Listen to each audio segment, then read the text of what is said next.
Okay, I'm here with David Tanklefsky, and we are going to talk about his music and his life and all of those great things. So, David, how about you start off by introducing yourself and your music? Yeah, absolutely. Well, thanks for having me, Mason. I really appreciate it. Um, I'm a songwriter from Boston, Massachusetts. Let's start there.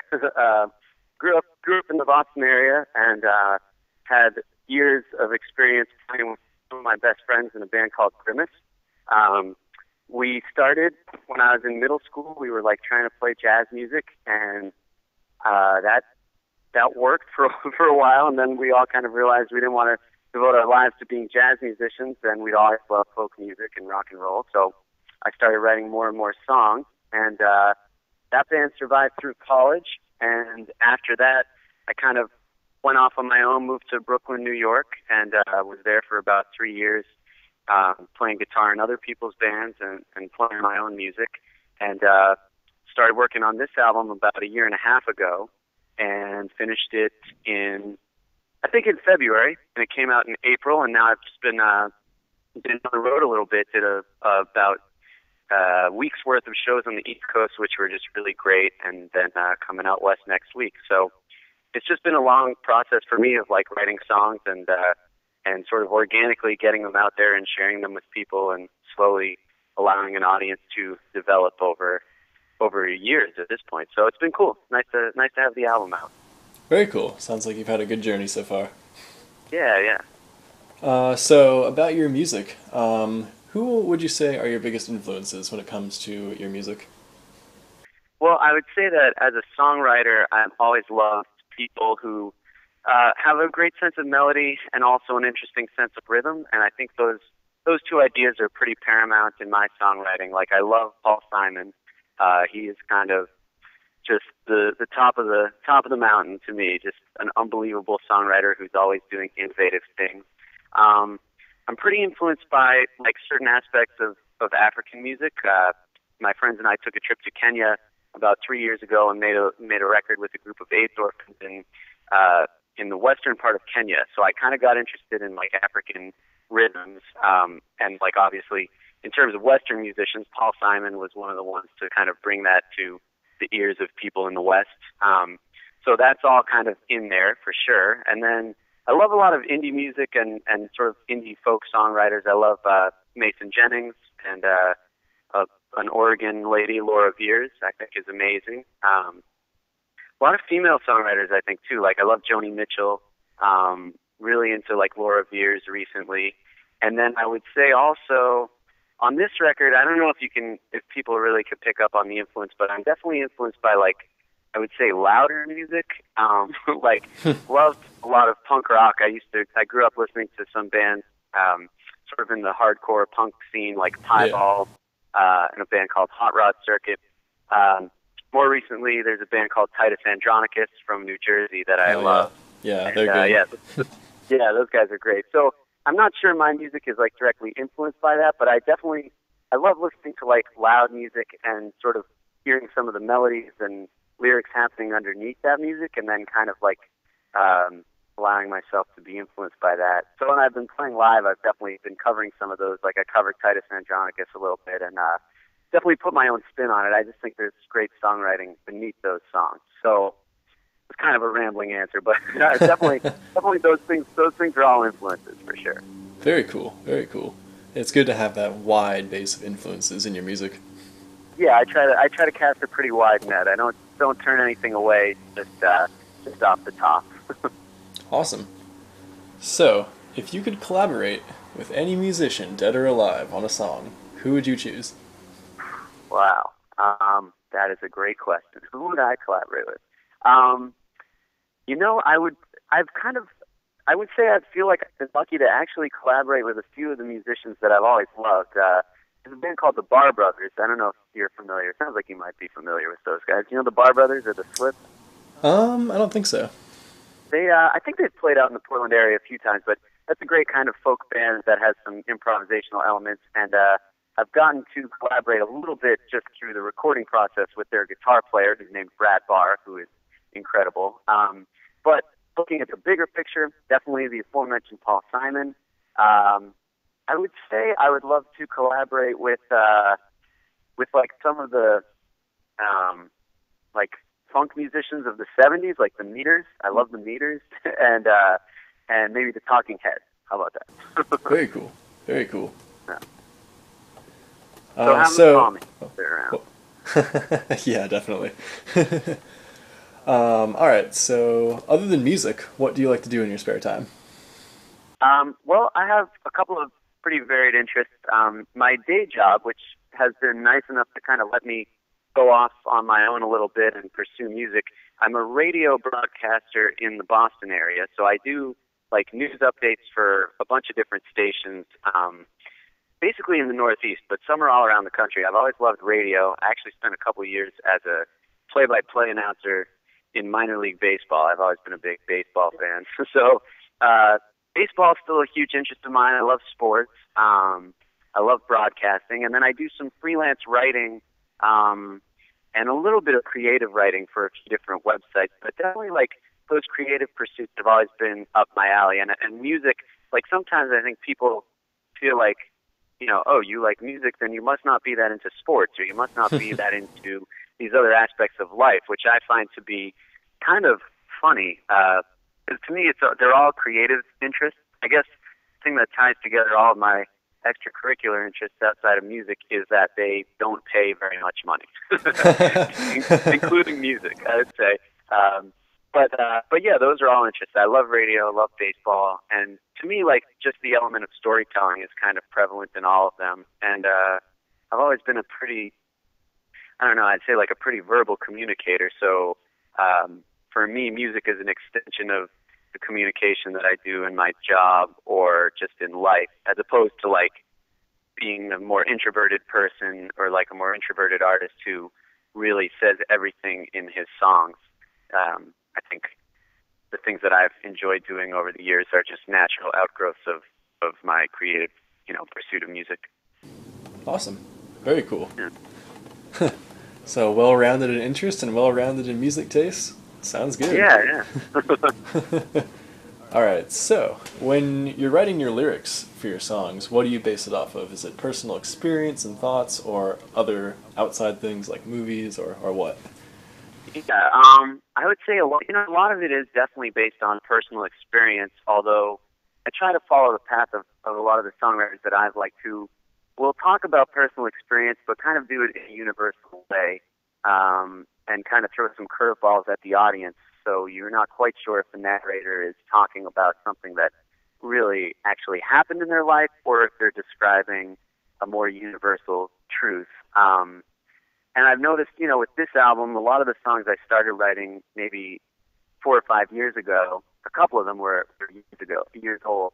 And the people that I wrote those songs about, or the situations that they were written about, like, I kind of moved past those situations in my life, but the songs have kind of taken on new meaning and new context. So I would definitely say they're based out of, like, experiences that I've had in my life. Most of them are pretty autobiographical, but then they kind of take on this weird, hopefully more universal meaning, and I think people can hopefully grasp experiences that they've had and kind of be able to infuse the songs with that.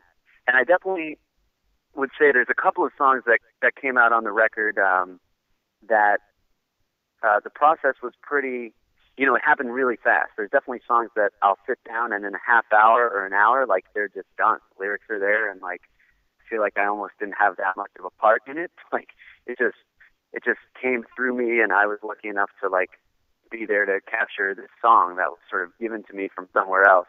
And then there's definitely other songs, especially on this album, that I sat with for, months, if not years, kind of working away at them. But yeah, I'd say they're all based on human experiences that I've had. Very cool. Yeah. All right. One last big question, and then we can talk about your album more specifically. You just go by your actual name when you do music.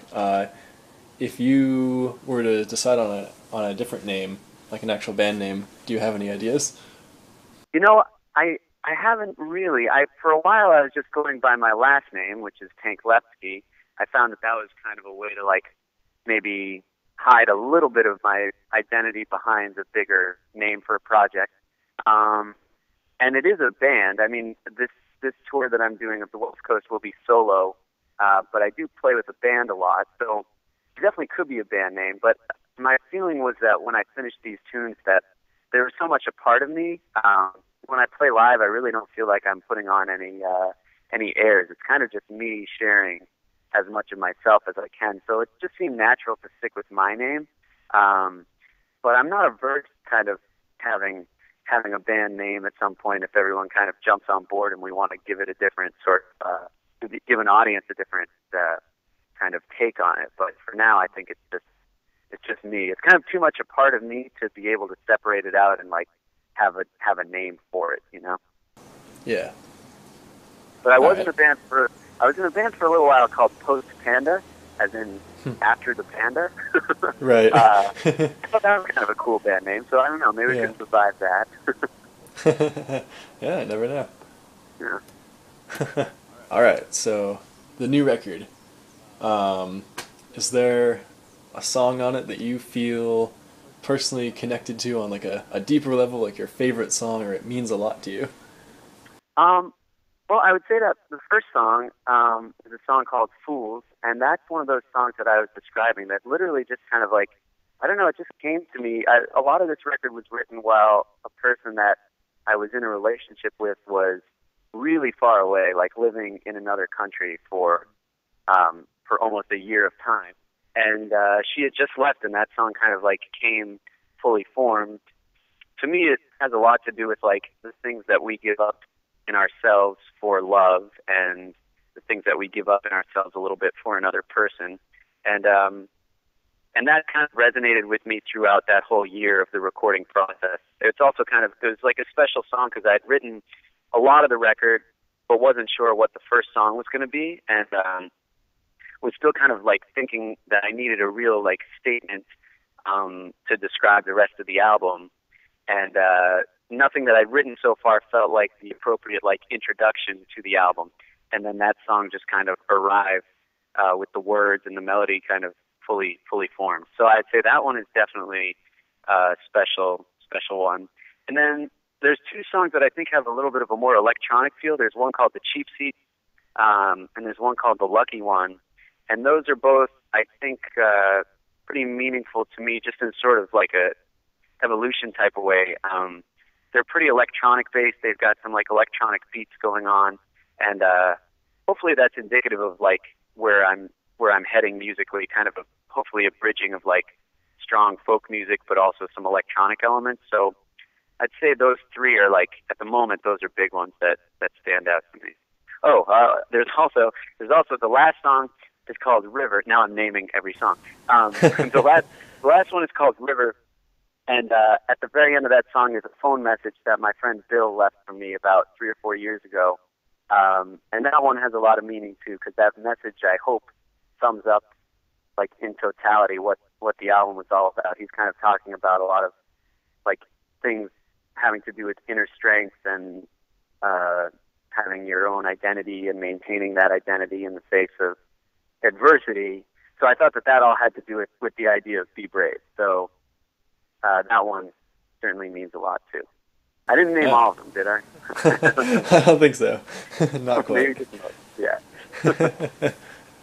All right, so you've been playing some shows to support this album?